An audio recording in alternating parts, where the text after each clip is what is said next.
4 సార్లు ముఖ్యమంత్రిగా పనిచేసిన మా చంద్రబాబు నాయుడు గారిని, అలాగే 4 సార్లు ప్రతిపక్ష హోదాలో పనిచేసిన చంద్రబాబు నాయుడుని పట్టుకొని దేశంలోనే 1-2 వ్యక్తుల్లో ఉన్న సీనియర్ నాయకుడు అయిన చంద్రబాబు నాయుడుని పట్టుకొని నువ్వు ఇంత నీచమైన మాటలు మాట్లాడడం, నిజంగా సమాజమే తల వంచుకునే విధంగా నువ్వు మాట్లాడడం చాలా దుర్మార్గమైన చర్య.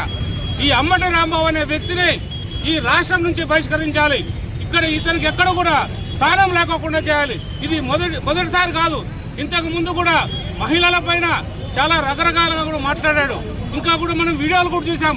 అది నాకు చెప్పడానికి పక్కన మహిళలు ఉన్నారు కాబట్టి నాకు సిగ్గు వేస్తుంది. అలాంటి నీచమైన వ్యక్తి నువ్వు మా ముఖ్యమంత్రి గురించి మాట్లాడతావా? ఖబర్దార్ రాంబాబు, నువ్వు ఎక్కడున్నా కూడా మీ దగ్గరకు వస్తాం.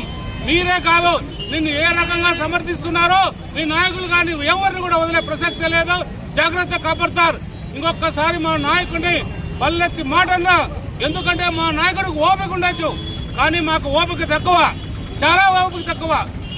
మా నాయకుడు ఆ ఓపికతో మీరు ఏదైనా ఓర్చుకోవచ్చేమో, కానీ మా నాయకుడిని ఏదైనా అంటే మాత్రం మా ఓపిక సహించి మీ మీద దాడి చేసి ఖచ్చితంగా మీ పైన చర్యలు తీసుకునే రకంగా తీసుకుంటామని కూడా తెలియజేస్తాం. ఖబర్దార్ రాంబాబు.